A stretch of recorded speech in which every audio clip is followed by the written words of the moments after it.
Hey, good afternoon. Scott Luton, Greg White with you here on Supply Chain Now. Welcome to today's special edition, Friday live stream. Greg, good afternoon. How you doing? I'm doing quite well, thank you. Good afternoon. It's warm enough. It's Right. cold here, but warm enough with the sun that I don't even have a quarter zip on, Scott. Man, breaking records. I know, right? Well, I wore a collared shirt earlier this week.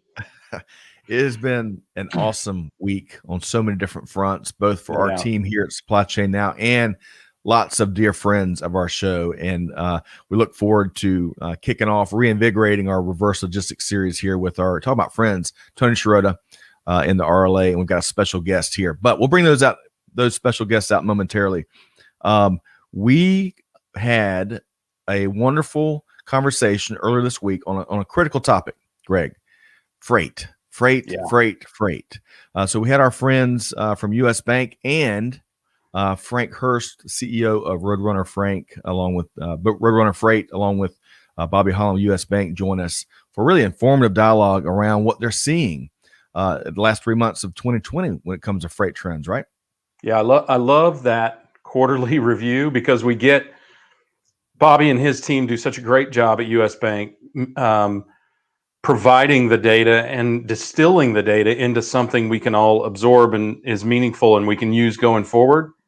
And then people like Frank and the other guests that we have, particularly Frank this time around, they give us a ground level view of what's happening and what it really means, right? Not that there's not a lot of analysis that talks about macro issues in the report itself, right? But Frank gives us such an on the ground perspective of what's going on. And I got to tell you too, Scott, where their head is at Roadrunner in terms of valuing the driver and valuing, frankly, all of the frontline workers, particularly in supply chain.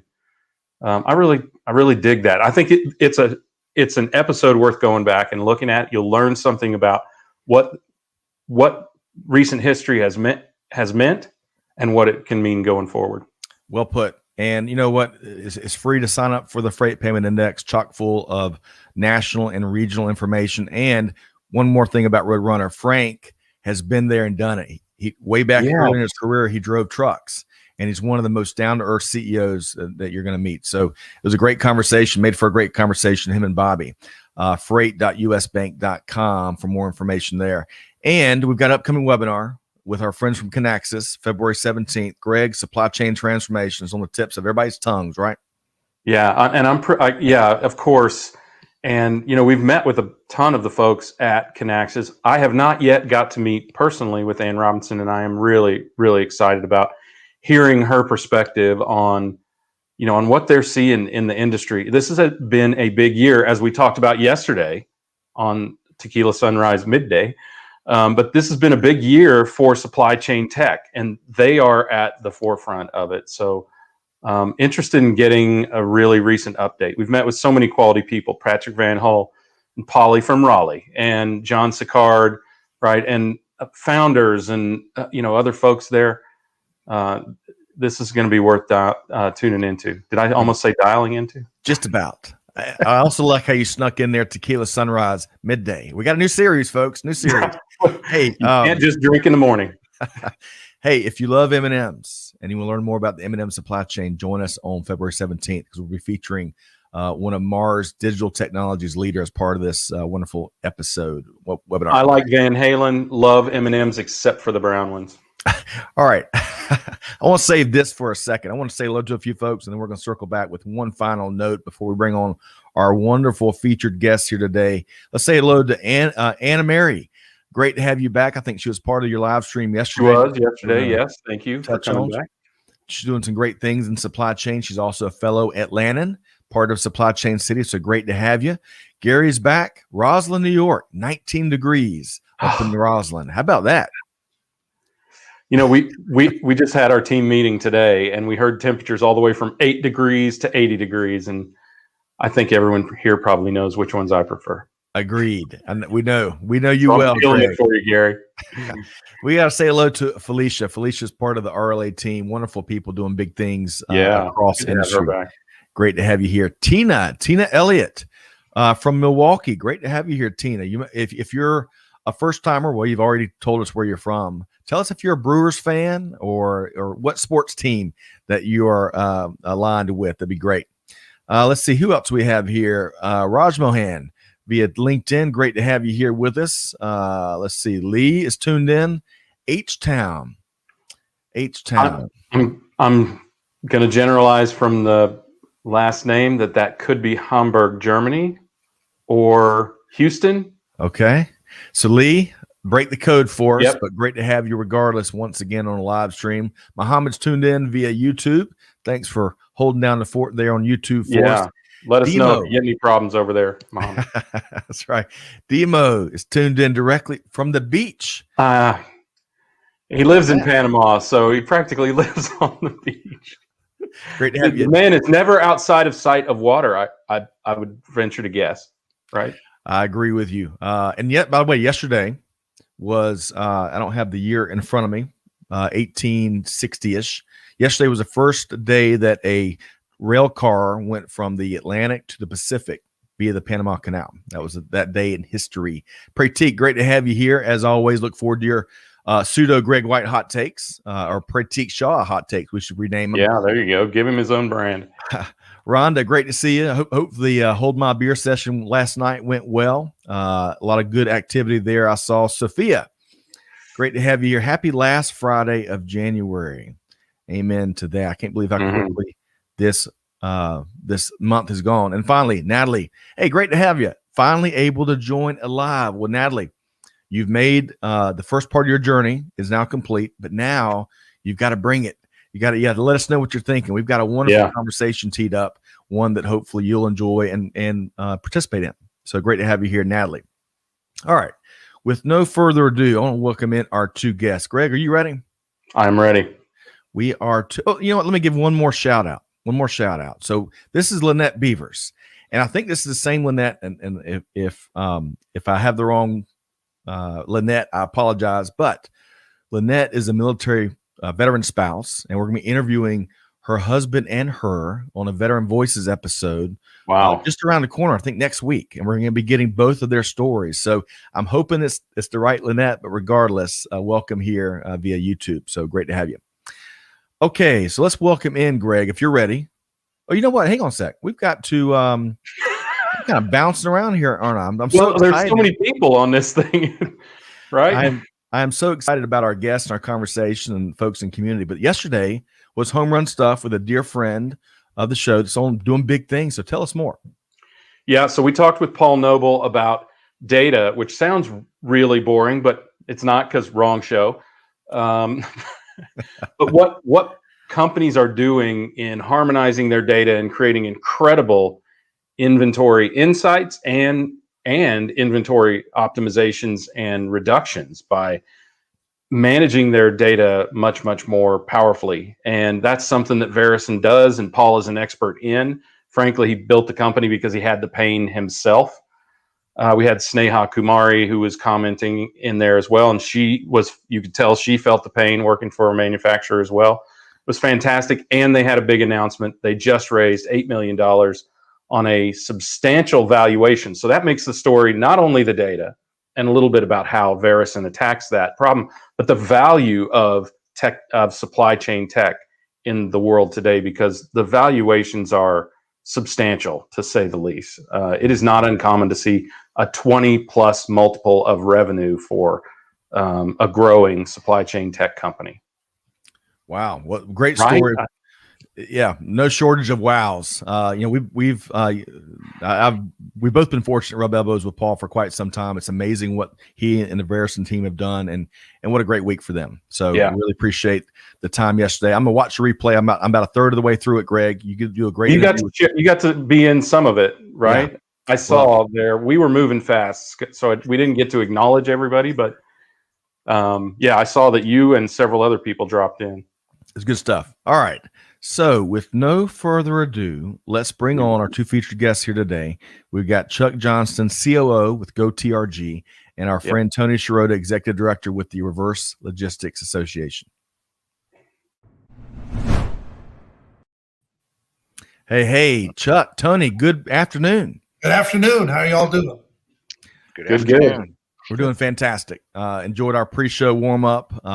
Chuck, as we shared with you, Tony, really, you've got some impressive titles that Tony bestowed on you. So you've got no shortage of stories to share with us. Oh, absolutely. So, Tony, great to have you here as well. We've enjoyed our shows on returns and reverse logistics, and appreciate what RLA does in that space, disseminating best practices, really being the voice of the reverse industry across the globe. And great to have you back. It's been too long. Thank you. It's good to be here. It's the one place where I don't feel like the forgotten stepchild. Well, and this time of year, it's impossible for you to be, right? So that's right. That's a great point, Greg. Great point. And really, the conversation we're going to have here today, to that point, is so timely. And I think there's a lot of things about, at least for our community here, because we've got the best educated, most informed, incredibly sharp and talented community. They get it, right? But still, there's so much out there as consumers still are becoming more aware of global supply chain and the different forward and reverse and all that. There's still a lot of things that need to be more aware related to the returns and reverse logistics space, and looking forward to diving into some of that here. So, Greg, we're going to start with, we know a little bit about Tony, and we're going to get him to reshare things here in a minute. But Chuck, for starters, being your first time appearance here at Supply Chain Now, tell us about yourself. Yeah, absolutely. Obviously, Chuck Johnston, I'm the COO for goTRG, as you stated. My background outside of initially in the military and some other things, I've been in retail 30 plus years, and I spent a lot of years with Walmart, years with Home Depot. And after I retired twice, I decided that I'm lousy at retirement. So I decided I was going to jump into the 3PL space, which had the opportunity to join as COO for goTRG. And really have a passion for this part of the industry, because Tony, as you know, for years and years, I think it was underserved. Yes. A lot of people, it was just kind of a part of doing business in the retail, and people never really spent the time like they did forward to get the data, to be able to analyze what's happening in that space, what's the right thing to do, how do you optimize what happens in that space. And so I've kind of always gravitated to the reverse side, even in my time in retail, which was always in supply chain, is because I just thought it was really a very, very entrepreneurial area. And I kind of like that. I like the ability to look at things like that and come up with solutions for it that previously people hadn't looked at. So it's really, and this time of year, that we talk about this time of year post-holiday, we're seeing with the whole growth in e-commerce, particularly in the this COVID area, that growth has been so tremendous. You've kind of seen a dampening of this peak, and it's like continual all year long, the issues with dealing with this product in the reverse space, but not only returns, but dealing in excess inventory, which is massive out there. Well put. We're going to dive into some of that stuff, but it's like a tidal wave that just keeps on coming. It's amazing, really. Well, great to have you, Chuck. Really, one quick final question, really quick, before we move over to Tony. What branch of the military did you serve in? I was in the Army. Okay, outstanding. Air Force here. Don't hold it against me. But great to have you here. All right, so Tony.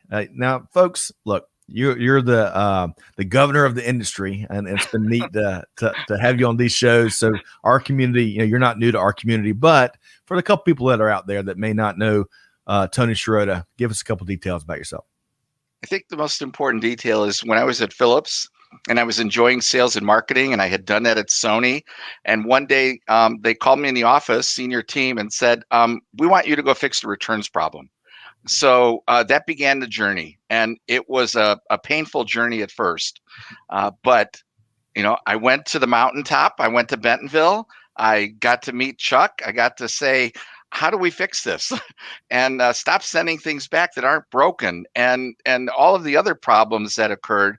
And, we worked together on this for years, and it made a difference. And the important part about it is we always forget, it's not just about deny, and stopping. It's about making the customer happy. So I'm a big driver about customer experience. I love this net promoter score that companies are starting to use, as opposed to Six Sigma nightmare, which is my nightmare. Fighting with engineers over Six Sigma is a losing battle. So I've enjoyed switching to the dark side, as we call it, and finding ways to bring light to it. Just as Chuck said, it's very entrepreneurial. It's very much an opportunity to try new things and make a difference. And my God, can you make a difference? You take a company like Philips, $2 billion in electronic sales in North America, 12% return rates. You take that down to 4 or 5%, and you become a hero at your company. And other people want to get to know you. And how did you do it? And again, I always turn to my colleagues in the industry like Chuck and other places. So it's been a great journey for the last 20 years or so. And there was no association when I started. There was no organization focused on it. Unlike your world on the supply chain side, where there's dozens of associations and agencies, we had nothing. So now we have something. We're very proud of it. We're global. We're focused on support by a great advisory board and connecting with people like yourselves to talk about the dark side, bring some light to it. And it's always fun to do this, guys.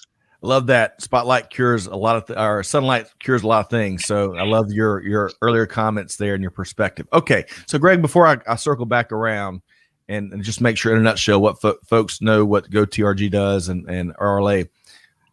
Early on, I think you and I have had lots of conversations, especially here on the heels of the holiday season, about returns and just a huge challenge we have, especially more so in times like this. What are you looking most forward to about today's conversation? Well, I think Chuck nailed it. That is that it's no longer really a seasonal issue because of the nature of e-commerce. It is a constant issue. There is still a peak, of course, at this time of year. But when 30 to 40% of what's sold on e-commerce comes back, that's a significant issue. And as you know, and I'm an old time retailer myself. I work for a $1 billion auto parts retailer, and in all of our 9 DCs, we had a returns space about the size of a tabletop, right? And returns is a significant part of automotive with remanufacturing and cores and that sort of thing. So I understand the struggle, and it's about time, because that was early 90s when I was doing that. Sometime in my just around 2 decades in the supply chain. We cap it, folks, at 2 decades. We 2 decades. That's all I'll confess to. Yeah. But I think that that's an important aspect of it. Is this is part of retail now. It is a significant part of retail now, and we have to face it. Excellent point. Thank you for spiking the football there, just like your Chiefs team will be doing here right around the corner. All right, so let me circle back to Chuck. Chuck, we had a great good fortune of interviewing I think your CEO Cinder out in Vegas as part of the RLA event out there. What feels like 5 years ago, but that was just 11 months. 11 months. It was February. Yeah, it was February 5th or something. Yeah, it was right after last year's Super Bowl. Tony, remember? Yep. But for the handful of folks that may have missed that conversation, I know y'all do a ton in the industry. Tell us about goTRG in a nutshell. Yeah. Like you said, you talked to CO Center. goTRG is what I believe is the premier fully managed solution for this space. We do SaaS, we do supply chain, we do multi-channel sales. I think from our standpoint, there's a lot of competitors, but what we offer in some of the topics we're going to be talking about today are the best in the industry in terms of being able to provide solution, to provide analytics. We've curated millions and millions of UPCs. We have all the data to help people make the right decisions at the earliest point. And that's really where I think the industry is going, and where we're a leader in, is be able to provide visibility into what's happening with your returns and how to best manage it through a multitude of platforms. Excellent. Appreciate that, Chuck. Appreciate what goTRG does. Cinder Shamus was a great interview. Wasn't he, Greg? Yeah, very good. All right, so Tony, really, you've kind of shed some light already on the RLA, but what's maybe one big thing that folks need to know about what the Reverse Logistics Association does?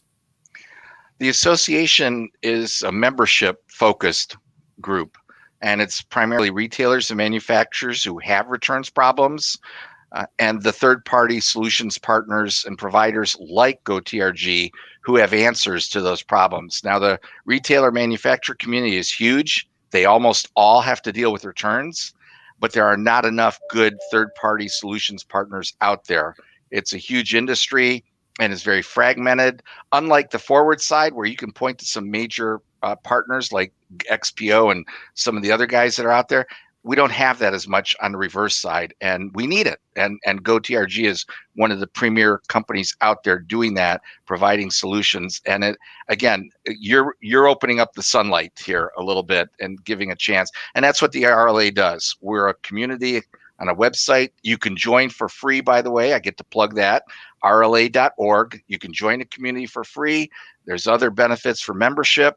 And we have an extraordinary group of board of advisors, of which Chuck is one of them, and as well as a lot of member companies that the names are very recognizable, as you mentioned, from Amazon to Home Depot to Dick's Sporting Goods to everyone. So it's a great organization, and we are opening up the curtains quite a bit. Thank you. Outstanding. All right. So, Greg, right before I turn it over to you and we start to set the table and say hello to a few folks here, Sharon, a live session for me. Looking forward to what Tony has to say. You guys are great. Love the program. Sharon, thank you so much. I agree. Tony is great. And anyone that Tony recommends, and meaning Chuck here, big fan. We're big fans of as well. I want to say, Sophia says, will we get M&M goodies related to the webinar? Sophia, we're gonna work on that for you and see if we can't guarantee some candy deliveries there. But we need some of those with the Now logo on it. That's right. Yes, that's a great idea, Greg. All right, so where are we going next, Greg? Yeah, like I said, I'm an old-time retailer, which is not news to Tony, Chuck, just so you know it. And this time of year, right, historically has been that time of year where everything comes back. December 26th traditionally has been the largest shopping day in America because of returns, not because of sales necessarily, right? Yeah. But with the changing landscape to so much more, but still not, though it probably feels like it's still not a majority of retail being done via e-commerce. Tell us a little bit about, Tony, this time of year historically, and what you've seen in this time of year, this January season, and how it juxtaposes against the past. Prior to 2020, Chuck and I could comment that the entire industry of retail, let's throw some numbers out. It's roughly a $6 trillion industry in the United States. And the overall return rates for all categories of consumer goods might have been around 8 to 9%. And in 2019, e-commerce was only about 11, 12, maybe 14% of all business, maybe 12. So what we always knew is that the return rates were higher on e-commerce for many reasons. We won't spend an hour doing that one, but there's many reasons e-commerce returns are much higher. I have to throw the one example, Greg, right? Our wives who shop, whose names are on the wanted posters at UPS because they buy a size larger, a size smaller, and they return 2 of the 3 things they buy. Bracketing. Right. Yep. So that's part of why e-commerce rates are much higher. But now, as we were discussing earlier, the e-commerce business has grown to at least 16% of the economy. So now you've got 16% of the economy, the retail economy, with 30 to 40% return rates, driving the volume up significantly. UPS reported a record week, 11 million return boxes in 1 week in January. That was about a 40% lift from a year ago.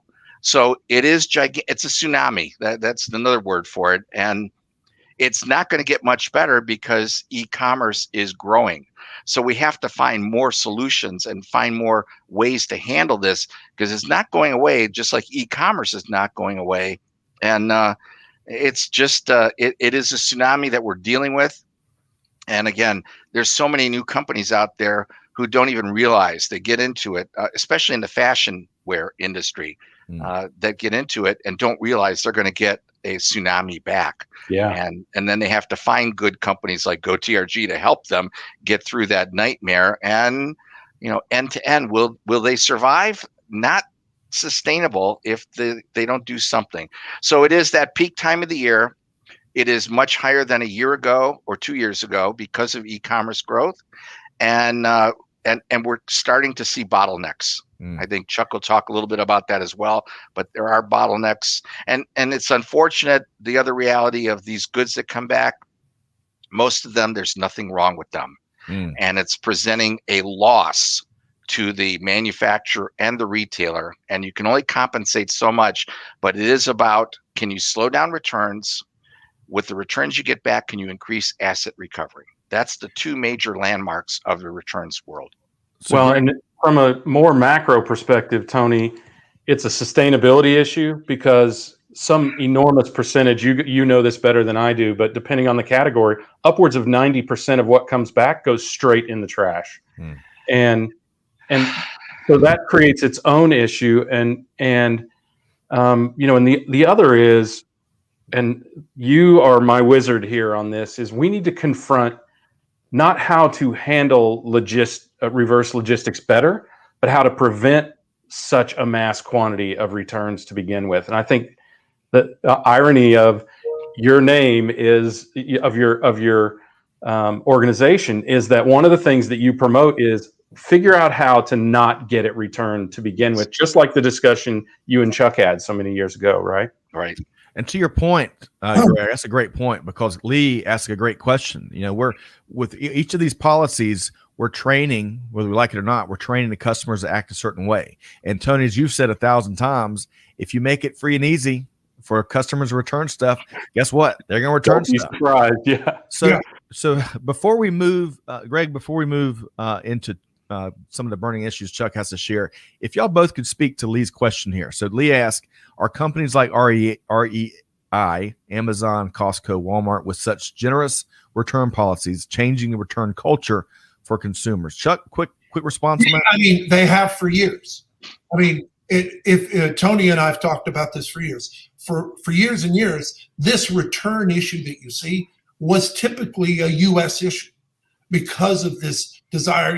If you look at people who buy from a variety of companies, whether it's e-commerce or big box retailer, one of the top 3 reasons that they shop a retailer or shop e-commerce is the ease of returns. We have enabled that in our consumers. Our manufacturers have enabled that process by continually releasing more models to encourage you to buy more. And as a result, we've just created this environment where, hey, let's satisfy the customer, let's make returns as easy as possible and as a good experience for the consumer. And as a result, we've created a lot of this issue. Yeah. And it's massive in the U.S. But what we're seeing across the globe now is because of e-commerce, now everybody's dealing with it. Whereas big box retailers, maybe if you thought about Carrefour or some of the, in England, some of the companies there, it just wasn't as big. But as it was in the U.S., now it's everywhere. So, Tony, I think y'all are in agreement. It sounds like lots of consensus there. Maybe all 4 of us in that regard. Quick hit, Tony, before Greg takes it and we keep driving. So it is about the customer experience. And many people, including Amazon, they help set the bar. But the customer is king first. And that's been the philosophy. And actually, without getting political, we also have a little bit of a culture of entitlements in our country. People expect, and they want those expectations met. And if Walmart didn't do it, or Sears didn't do it, or Kmart didn't do it, Amazon would do it, somebody would do it. So it's also become a competitive sledgehammer that you have to do it. But there are some retailers who are paying attention about trying to make that experience better. And when you can go in that direction, it's not about the generous return policies that are driving returns. It's about customers not getting their expectations met. And if they don't, they expect to get easily returned and go from there. So Outstanding. So a couple quick comments. Rhonda says even men are purchasing and return stuff, so it's your fault too for the bottleneck guys. Said with fun-spirited vibes. I love that. Well, go ahead, Greg. I recognize the brilliance of bracketing. This is not going to be popular, but I recognize the brilliance of bracketing when I first heard about it. I thought, what a great idea. I never thought about that, right? And the unfortunate circumstance that I heard about was retail stores in Florida with people getting ready to go on ski trips who would buy three sizes of 3 colors of ski jacket and then return it to their local store in Fort Lauderdale. And I mean, that creates an entirely different problem, right? It's out of region for that thing. But the truth is, look, this started a long time ago. The greatest store manager I've ever known, and I will argue has ever been, Herlock Baines Pugh at store 7117 in Wichita, Kansas, said to me once, when people are returning goods, give them their money back because it ain't your money. What do you care? We want them to have this experience. So this cultural expectation was set in the 80s, as early as the 80s. Agree. And in truth, it has evolved because I was a customer of Price Club before they were Costco. And when it was Price Club, their return policies were distinctly different than when they became Costco. They were very strict before they became Costco. And when the two companies merged, that the culture of the company changed to fit the consumer's expectation. And that's something we have to face, frankly, as consumers, not even as professionals in this industry. We have to face that we, the consumers, are the driver of this. Right. No retailer taught us bracketing, right? Somebody figured that out and told a neighbor who told 100 neighbors. Yeah. So competitive sledgehammer. Natalie likes that. All right. So Greg, where are we going next? Yeah. Well, I want to talk a little bit. I'd love to hear what other, I mean, maybe we need to enunciate a few of these a little bit deeper, but what are some of the other trends or challenges or issues that you guys see facing the industry? Chuck, tell us a little bit about what you're seeing out there from your perspective. Yeah, well, as we talked about, the growth in e-commerce has just exacerbated the issue that we're seeing. I mean, it's always been there at like Tony said, return rates of 5 to 10% in a big box retailer are typical. And what we're seeing with the growth in e-commerce, and I mean, it's substantial. If you think a company like Amazon, quarter over quarter last quarter grew 37.5%, Walmart grew 79%. And you're talking about two of the companies in the industry, you mentioned Costco, that have probably got the most flexible return policies with that type of growth rate. You're just seeing an infusion of product through the supply chain back into the reverse space that is just growing at a massive rate. Like I said earlier, not back in 2017, 9.5%, 10% of retail sales were e-commerce. It's 16% this year. 2023, they're saying it's going to be 20% and continue to grow. That's just putting a lot of pressure in the industry for people to come up with solutions on how to manage this. And it's all industries, just as you mentioned, the automotive. Some of these have been underserved in terms of solution. Automotive, Greg has this issue. DIY, if you think about it, they're seeing a tremendous growth during this COVID. And if you think about DIYers and the nature of that business, they typically buy 20% more than they need because you don't want to go back and whether it's lumber or thing, you just don't want to have to keep on going back for your project. So you overbuy and return.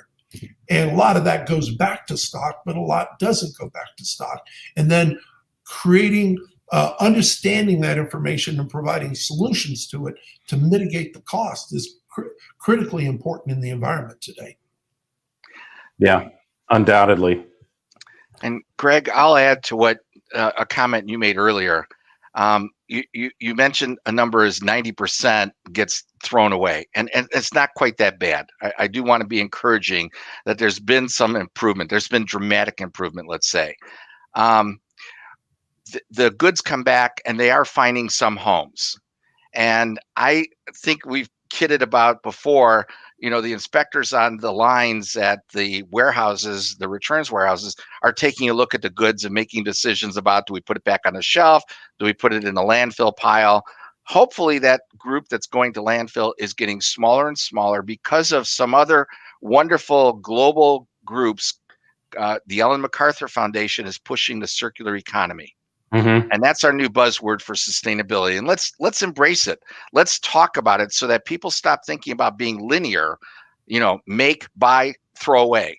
And we start thinking about make, buy, reuse it, refurbish it, repair it, resell it. Even if it's on eBay or Craigslist yourself, let's become more circular. And there's great organizations pushing that.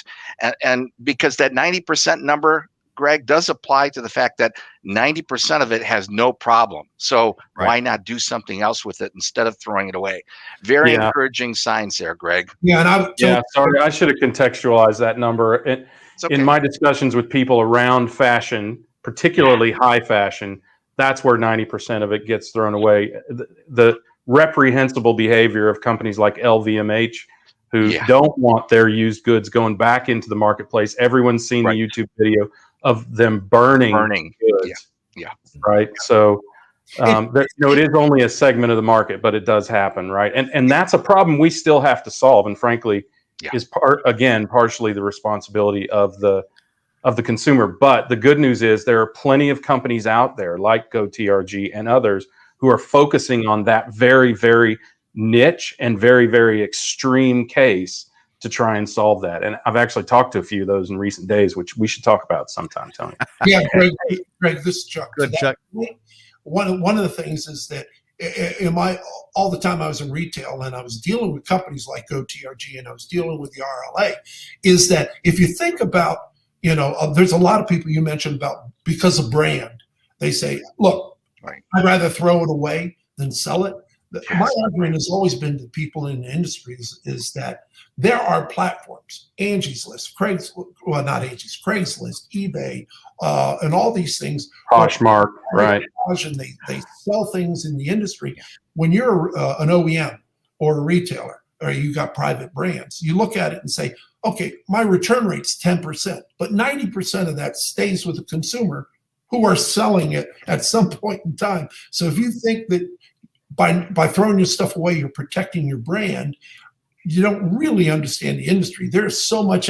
I'd always argue to retailers, give me any UPC and I'll show you where it's being sold on a various platform. So you can either participate in that, eliminate the throwaway and do something more sustainable and get revenue for it. And control your brand experience, because the truth is, it's getting sold on Poshmark either way. Yes. This way, it gets sold with an LVMH thank you card, right? And it can be verified to have been refurbished or verified as legit, et cetera, et cetera. Yeah, totally agrees, Chuck. That is a great point of view. Excellent points here. Okay, so let me interject a couple of comments from the community, but really quick, contextualize. Greg, what a great term. You always improve my vocabulary. I appreciate it. I should always do that first. I always wind up doing that last, right? Everybody knows what I'm saying. Oh, I love it. Making us smarter. So Kelvin, this competitive sledgehammer comment made, clearly it's picking up a lot of steam. Rhonda loves the simple message of reuse, repurpose, and donate. I do too. Lee says sustainable, circular, post-COVID supply chain. Boom. The discussion of the decade. Shout out to Poncho Outdoors in Austin. Very environmentally friendly. That's a new one for me. Thank you for sharing that, Lee. Natalie says donate, field, destroy can be replaced with reuse, repurpose, donate. Okay, I got you. Amen. If I could just add one quick comment, and Tony, I'm got a couple of questions for you. My hunch is, so obviously in this information age, and especially a business like ours, we go through a ton of equipment, right? B&H has, speaking of customer experience and just overall quality of service, B&H is one of my favorites. But what I've learned to do, because I hate returning anything, So for example, here lately, I got a mixer. I got the wrong mixer. It's my fault. But rather than do what my three kids do, which anytime they get a package, they rip it up, and before you know it, there's no box, no wrapping paper, no instructions. I like really surgically opening that thing just to make sure it works, so that then when I return it, I can really return it almost in pristine condition. I don't know if it helps. Maybe I'm lying to myself, but I feel better as a consumer that that's more likely to get repurposed, reshelved. I don't know, but Tony, let's start there. Get a couple comments on that, and I've got a couple of quick questions for you. It helps, but depending on the product category, there's a lot of rules, including government rules about a computer. Once it's been plugged in, it's considered used. A printer turned on, it's used, and that devalues the product. Clothing, the rules are a little less clear there. And so that one may need some government intercession about how do we grade these products as new. And so, and again, a company like goTRG is engaged in industry discussions about how can we grade these things and offer the consumer a clear message. Greg alluded earlier to, some of this stuff is certified pre-owned, and some smart manufacturers now, including Patagonia, Columbia, North Face, Nike, Adidas, they're taking stuff back and reselling it on their own site. And who would have thought of that? But they borrowed that from the consumer electronics industry, because of course HP and Dell and others do that all the time. But now think about it. Nike shoes used on their website. The concept's a little crazy, but we're grateful that they're trying to set a trail for all of us to follow. Yeah. And the younger generations are completely on board with that, I can tell you, not just from a cost perspective, but also from a seeing it getting reused. They want the brands to participate actively in that, right? That's a great point. So if you're a laggard company that believes this is a flavor of the month, gosh, just wait, because it's really becoming. You think a tsunami is coming in return? Wait till you see in terms of expectations around repurposing goods. Excellent point. So Tony, I've got a couple of questions here. First off, let's talk about retailers offering refunds without requiring returns. How in the world is that sustainable? I think Chuck and I both want to talk to that one, because it's a recent trend, and you're starting to see it. And I understood it like a couple years ago. My wife ordered a little step stool for our dog to jump on the bed, right? And it didn't work. The dog didn't like it. She called up, said, I want to send it back. And they're like, nah, just keep it. And I thought that was unusual. And then I started seeing in Wall Street Journal and other places the talk about major online retailers doing this.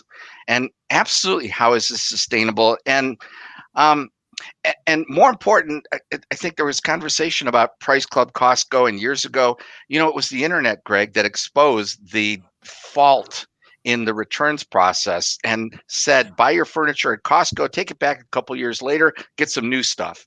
And even the retailers started to get wise. Well, we can't really do it that way.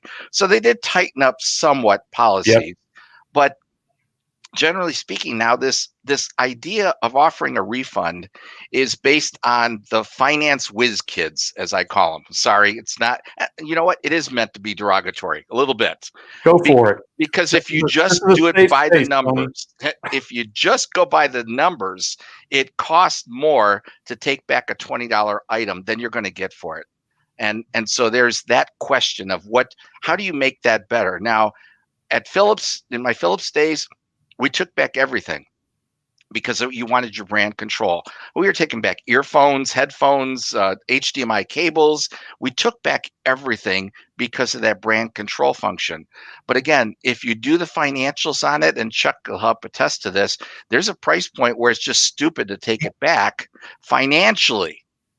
But if you care about your brand and you care about the environment, you care about anything else besides the numbers, you're going to make a decision to still take things back and incorporate that into your end-to-end cost to understand more about, well, one way or another, we're getting hit for this.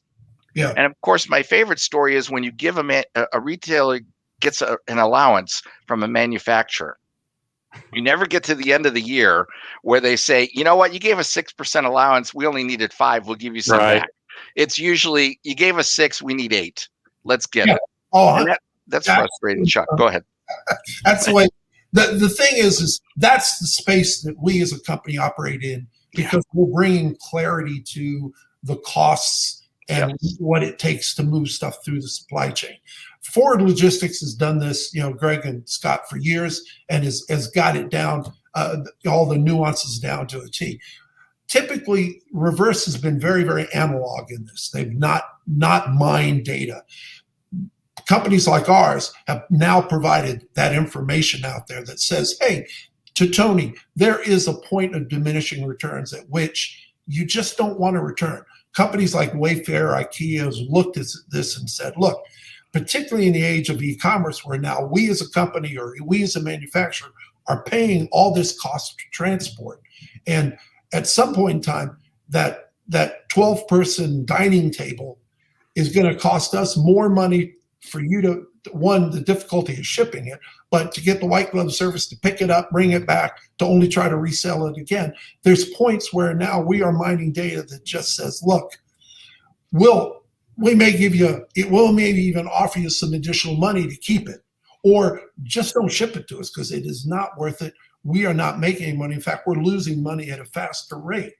That's where the reverse space has gotten much more sophisticated with stuff like what we're doing to help retailers. And I'm seeing now retailers, you're seeing it with the Walmarts and some of the Targets that just say, where typically they would never tell you to keep it, they're now saying keep it.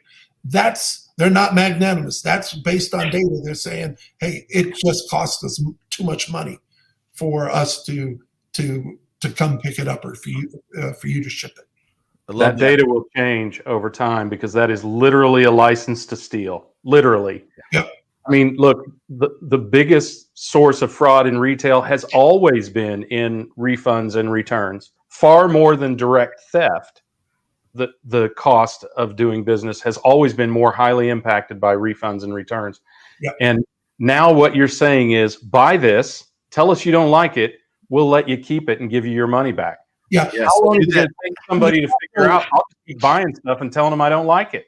But fraud management is a big focus by everybody. So there's, if you look at Walmart, and it was, I think, Scott, you asked the question, also is that, Walmart will let you return, but they also manage that. So if you come back and say, hey, I don't have a receipt, and you do that too many times, they're going to tell you sorry. But it's the same issue that you deal with on the, keep it in the, if you do it too many times, you won't be allowed to do it, because they have really sophisticated tools to understand that Tony returns way too many things. Yeah, they'll fire you as a customer, right? So just like we anticipated, this is a fast-moving, passionate discussion, and an hour will never do it justice, so we'll have to have y'all back. But let's talk really quick. I'm a big fan of standardization. Of course, we all have to manage the exceptions these days. It's just how it goes, but I love standards. And I think when we can provide standards to consumers of what they can trust, they might be more likely to help us alleviate a portion of the returns. They might be more likely to move and resell some of the returns. So Tony, to that end, let's talk about creating a standard of returned and reused merchandise that consumers can really lean on and trust. Where does that stand? Well, it starts at the returns counter or the returns window on your screen. And Chuck and I did a test years ago at Walmart, and we found that the reason code for returns at a returns desk in a store is always number one. You could change what the reason code itself is, but the number one button always got hit the most, period. So you knew right away you're not getting good information. But I noticed that Amazon and other e-tailers are asking lately, why are you returning this? Because companies like Chuck's help determine the disposition in advance. So, Scott, you mentioned about being surgical about opening up that box. So if you identify it as like new, it was the wrong model, they can direct it to one return center versus a different return center. So that's where the uniformity is coming in to some degree. Now, we all depend on the consumer being a little bit honest. And I'd like to think, as Chuck has reminded me often, 98% of the people are basically honest. It's that 2%. We shouldn't build a system just to put them in jail, but let's build a system that can work. So dispositioning, thanks to companies like goTRG, is out there. It's beginning. Grade A, B, C, D, whatever it becomes, at least the consumer is given a chance. And by the way, one other small note about online, I've noticed Amazon now saying this could be subject to a restocking fee. Yeah. They've never had that before, but this past year they started doing that because there is a recognition that they're getting ripped off. Y'all might disagree, and I hope I don't get hit by some kind of crazy sledgehammer that we referenced before, but I wouldn't mind a return fee. I think that might slow. I think one of the biggest challenges we have is consumers have, and I'll point to myself, is we make those quick decisions without doing just a little extra homework to make sure that it's the right item. And of course, the bracketing challenge in and of itself, that might go a long ways, especially if it's non-refundable, to limit some of those behaviors. But I think it makes a lot of sense. But that's just my take. All right, we got Lee. Let's see here. Let's leave that last comment up there. Lee says, I still say 10% for buyer's remorse unless the item is defective. So Lee is basically saying, I think, it's restocking fee. Yeah, but Chuck, what's the answer on that one? Yeah. You know? Point, but unless you have the ability to determine that is or is not defective, people, it's like electricity. You'll follow the path of least resistance. People will answer the question based on what's the easiest way to get it returned. So it, like Tony said, when you move reason 3 to reason 1, you find out reason 1's always gets adjusted. It's a very slippery slope. What I have seen is I've seen retailers and OEMs change time frames, and what I mean by that is where Walmart for years saw that there was a huge return on computers post year-end testing or whatever that function be. So Walmart tightened up the return time frame on certain products. And we started, rather than broad brush it, they went in and said, hey, we see we have issues in this area, we're going to tighten it. It's always a cautionary note to start doing things like restocking, because it's in conflict with some of the philosophy that says customer is always right, take care of the customer, don't penalize the customer. So you can tighten things up as data shows you need to tighten it up, but I never see it would be unilateral. Yeah. Some competitor would always undercut you, right? To take advantage, the competitive sledgehammer that we talked about before. But there are policies that are effective, and we happen to be coming up to a weekend where Best Buy in particular instituted a policy of no television returns after the Super Bowl, because people would actually go buy a 70-inch, back when that was big, 70-inch TV, watch the Super Bowl on it, and return it to Best Buy. So there are ways to attack this from a niche standpoint, but the market is way, way too competitive to take a direct action like that. Look, as Chuck said, consumers are electricity. They will take the path of least resistance. They will always find the retailer that has no restocking fee. I mean, think about it. Just think for yourselves. When you buy on Prime, which most of us do, as we must confess, you look for not only 2-day delivery, but also free returns. And that, that's something we have to acknowledge. Yeah. If you look at, again, I go back to, if you look at e-commerce, the top 3 reasons why people buy a particular manufacturer or retailer: price, quality, ability to return. Yeah. If you understand that, you're going to set your policies based on meeting consumer needs. Well, I guess I'll be the only sucker that signs up for a 5%. Well, you and Lee. Yeah. Me and Lee. I mean, if you guys want to volunteer for it, now, call me a sucker, Lee. I respect where you come from, but hey, I do. I respect the thought, and it's been in retail for decades, frankly, but it's just too competitive an environment, right? And the constituency is literally the entire world. So how do you drive that behavior? I'm not sure about y'all, and this is a whole different subject, but I've had more challenges in my consumer career with services and services contracts, more so than products and returns and whatnot. So, but we'll save that for another show. Let's talk really quick. We're approaching the top of the hour. We want to respect both of you gentlemen's time. We appreciate all the comments from the community. Sorry we couldn't get to all of them. Let's make sure folks can connect both with Chuck and with Tony. Chuck, tell us how we can connect with you and goTRG. Well, obviously, I think as part of you've created the LinkedIn connections, and I see some folks have already reached out. Reach out to us as a company at goTRG.com.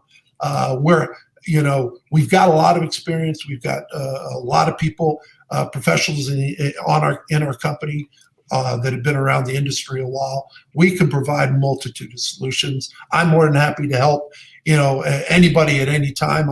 I'm a member of the RLA community. I've been on the board since its inception because I'm passionate about the space. I believe we're still at the infancy, Tony, of managing this space. Yep. And so reach out to me on LinkedIn, reach out on goTRG to our company. More than happy to help anybody at any time. Outstanding. I appreciate that, Chuck. Appreciate what y'all do and appreciate your passion. Tony, how can folks connect with you and RLA? We're pretty easy as well. RLA.org, and anyone can join the community for free. You won't get necessarily a lot of free advice directly from us, but there is information on the website. Yeah. And at the point where you acknowledge that you would spend a lot more on a consultant to help you fix the problem, you might say, let's do a membership in the RLA and connect with companies like goTRG and Sims Recycling and Liquidity Services and the B Stocks.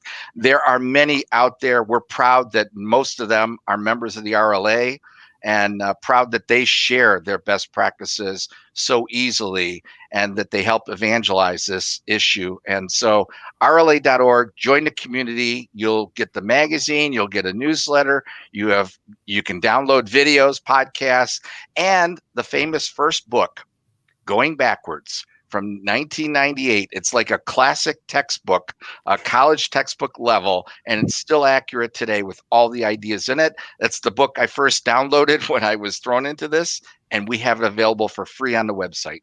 Wow. Awesome. Really appreciate that. Going backwards. Well, hey, really appreciate both of your time. Love the conversation. Love the passion, both here in the panel and in the comments. We'll have to keep it going, Tony. Chuck Johnston, COO with goTRG, Tony Sciarrotta, Executive Director with the Reverse Logistics Association. Thank you to you both. Thank you. Appreciate it. Yeah, thanks, guys. Weekend. Thank you, Appreciate as it, always. It's an honor. Now, Greg, we knew that subject, just the reverse logistics returns, retail is getting so much buzz and hot takes and passion around. I find it fascinating. The reverse logistics and returns is half the battle. But I think just what retail has done in a year like 2020 and start at 2021, it really is a fascinating business study. Wouldn't you agree? I agree. I would use a different F word than fascinating, and that's frustrating. Okay, thank you. To contextualize. The reason for that is I see a lot of people putting the onus on the retailer to solve this problem. And the truth is that is absolutely, unequivocally impossible. This is a consumer issue. There is really only one way to address this issue, and that is to prevent returns. As Tony has always said from the beginning, there will be plenty of business if we only have the regular retail returns of 8, 10, or 12%. For companies like TRG and Otelo and Happy Returns and whoever else is out there, there will be plenty of business for those companies, even in that environment. And the truth is, the delta is not the retailers at all. The delta in returns rate is on the consumer 100%. So we have to take responsibility. And if we want to demand sustainability, then we have to contribute to sustainability. I'm with you. Hey, I'm with you. And part of that is where I'm unmounted. No, I think we need to. I think everyone needs to hear that. I think consumers, to be consumers and to be consumers in this day and age, we've got to be more responsible. And that's where just my take, whether we're paying a fee, whether we're taking care of what we purchase so that it enhances its chances of being reused, or if we don't, and I'm not pointing to anybody, but it may be our producer behind the scenes, or if we, don't give in to the bracketing exercises. That's just, again, not pointing fingers. I've contributed more than most folks, but we've got to really figure out how to be much more conscientious and much more aware of what we're creating by some of our consumer preferences. So that is where the retailers can contribute, is in preventing those returns. If there were a way, and I know there have been multiple attempts of figuring out what your size is for a particular product, which is where a lot of the problem lies, then that is that is the preventive measure that retailers can provide. Yeah, so good point. Kelvin, thanks for tuning in via LinkedIn. It's Going Backwards was the name of the book, I believe. And Clay and Amanda, if we can, drop that in the comments right before we sign off here. Just got a couple of key, one final comment or two. Also, T Squared was with us. He came in late, but he typically holds down the fort there on YouTube. Yeah. And so good to have him.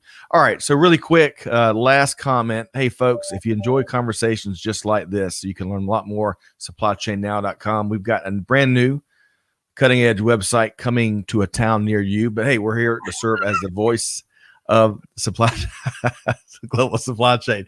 Thanks, Greg. I appreciate that. All the towns near you. Yeah, that's right. Almost had a smooth finish, and you made me break my character. But hey, really enjoyed this. This is a wonderful conversation. Really enjoyed it. Appreciate all the comments we've had from the community, all the great idea exchanges.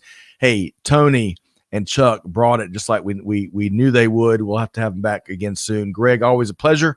Keep getting on that soapbox. We learn a lot. I learned a ton, and keep improving my vocabulary too. We all need better words. On that note, hey everybody, hope you all enjoy the conversation as much as we did. Hey, go check out rla.org. Be sure to check out goTRG. Do good, give forward, and be the change that's needed. And on that note, we'll see you next time here on Supply Chain Now. Thanks, everybody. Thank you.